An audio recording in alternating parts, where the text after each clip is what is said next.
There's a barn at the edge of town where the grass won't grow. People say it's because of the devil's toy box, a perfect cube lined inside with mirrors, built by someone whose name was erased from local memory. No one knows who made it. No one knows how long it's been there. But they all say the same thing: don't go inside unless you want to meet your own soul. Eli didn't believe in ghost stories. He believed in broken houses and empty wallets, in dusty roads and forgotten places. He believed in his sister Sadie, bold, fearless Sadie who always dared first and asked questions never. So when she told him one cold October evening that she was going into the devil's toy box alone, he didn't try to stop her.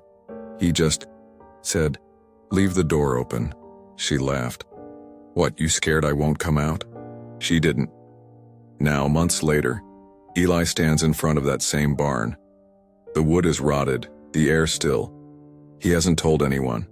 Not the sheriff, not their grandma, not even his own thoughts, really. But the toy box is still there. And something inside is waiting. The barn had always been a ruin, half its roof gone, its beams leaning like tired bones. But inside it, untouched by time or rot, stood the cube. 7 feet tall, 7 feet wide, 6 mirrors inside. Perfect.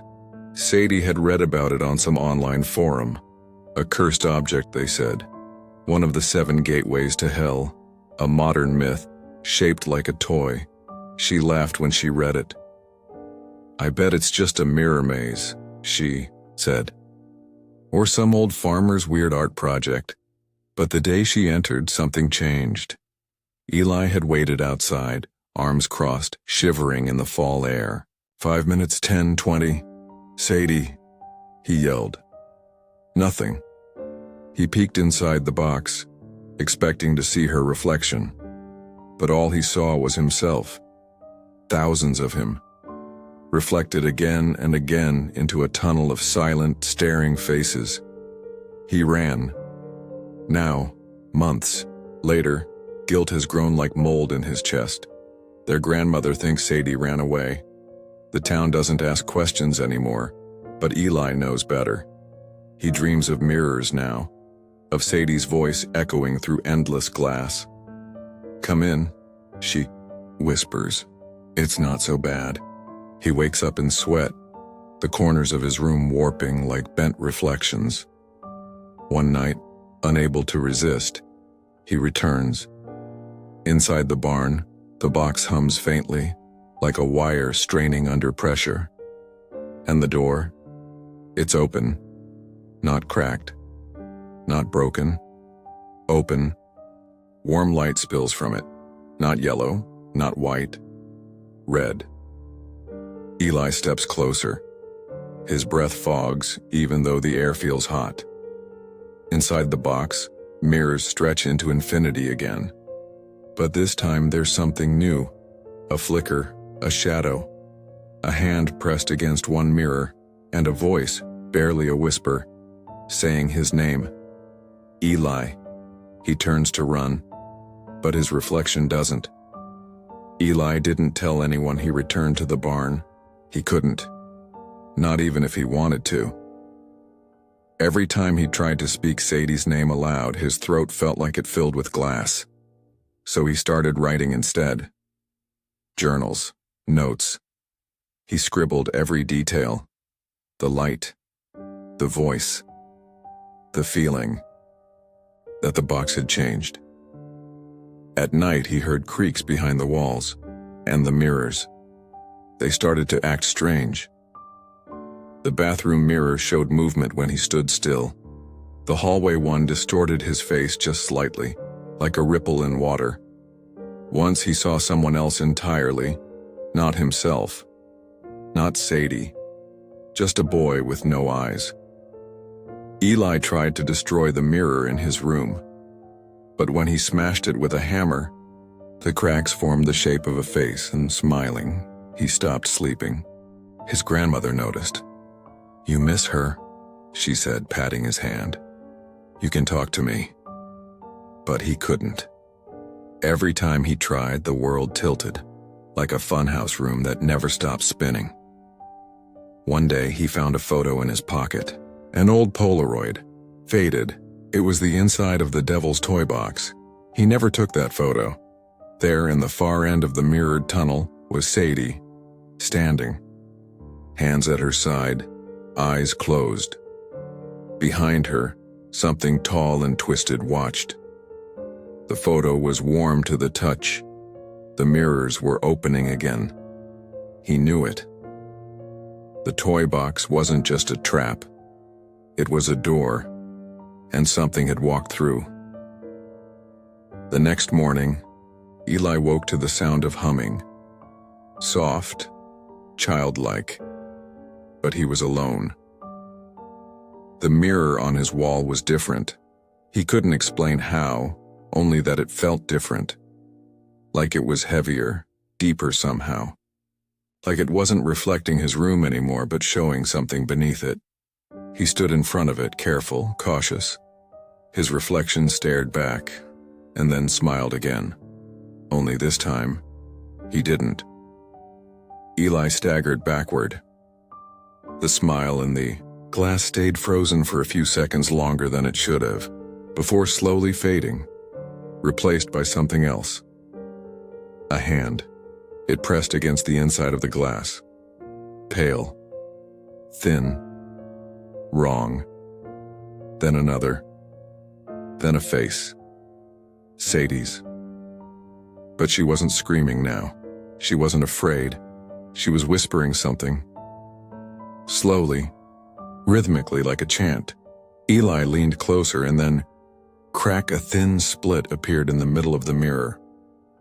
Not a reflection crack, a real one. And with it came heat. Heavy, burning heat. Like standing too close to an open oven. But it was coming from inside the mirror. He ran from the room. Downstairs, his grandmother stood silently by the kitchen window, staring out. Eli's voice shook as he asked, "Grandma, do you believe in the devil's toy box?" She didn't answer. He stepped closer. That's when he noticed. Her reflection in the glass was wrong too. It wasn't matching her movements. It just stood there staring at him even as she turned away. He backed out the door, heart racing. He had to destroy it. The box, the mirror, whatever it was open now, and it was spreading. He sprinted to the barn, dragging a can of gasoline behind him. Inside, the box still sat, unmoving, as if it had never opened. But the air was thick, hotter now, and darker. The light from his flashlight barely reached the corners. He circled the box once, then opened the door one final time. There were no mirrors inside, just a void, a pulsing red space that looked like a beating heart made of shadow and glass. And from inside it, voices called out, hundreds of them, screaming, crying, whispering his name. And in the center stood Sadie. But not the Sadie he remembered. Her eyes were gone. Her mouth was too wide, stretching ear to ear. And her voice was 100 voices at once. "You brought the door back, Eli. You brought us through. Now we are in both worlds. We are the mirror now." Eli trembled. Why me? Sadie, or what wore her face, tilted its head. "Because you looked too long." Then she lunged. Eli slammed the door shut and poured gasoline over the box, his hands shaking. He struck a match and dropped it. The fire roared. The barn filled with screams, not just human ones, but things far worse. Echoes of something ancient and angry. The ground shook beneath him, and then silence. Ash floated in the air like snow. The devil's toy box was gone, burned to nothing, or so he thought. When he got home, exhausted and barely breathing, the mirror in his room was gone too. Just an empty wall. He thought it was over. Until he looked at his phone. The wallpaper had changed. It was a photo of him, taken inside the box. He never took that photo. And in the background something stood, Behind him, smiling. Weeks passed. The barn was nothing more than scorched earth now. Blackened soil and quiet ashes marked where the devil's toy box once stood. Eli visited it only once more, just to be sure. No sounds, no lights, no voices calling from the dark. But still, he felt it, that cold presence. It wasn't loud anymore.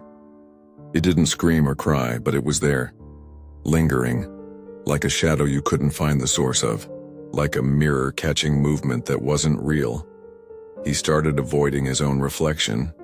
Every time he passed a window, a screen, a spoon, anything that showed his face, he turned away. Because sometimes, it didn't blink right. Sometimes, it smiled too early. People noticed he was different, quiet, always watching corners, avoiding crowds. But they didn't ask. After all, he was the boy whose sister had disappeared. No one ever found Sadie. Search teams came and went. Investigators asked questions. His grandmother told the police Sadie had run away, that she'd been troubled. Eli didn't argue. What could he say? That a cursed box filled with mirrors swallowed her? That she became part of something that didn't belong in this world? They would have called him crazy. Maybe he was. He tried to move on. School, meals, breathing. But at night, when the house went still, the whispers returned. Not always loud, just faint enough to be real. One night he built a small fire in the backyard, sat in front of it, closed his eyes. He whispered back, "I'm sorry." The wind shifted. The fire danced.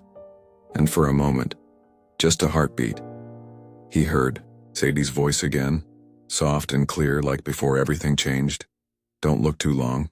He opened his eyes. The fire crackled gently. Nothing more. He stood, walked inside, and faced the mirror in the hallway. His reflection looked tired, worn, but it matched. For now. They say some mirrors don't just reflect light, they reflect memory. And if you stare long enough, you might just find something staring back.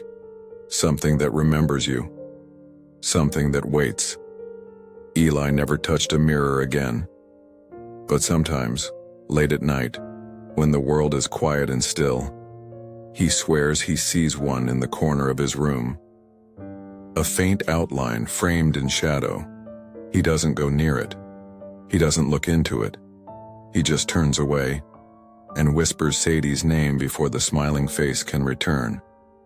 Because once you open the devil's toy box, you never really close it.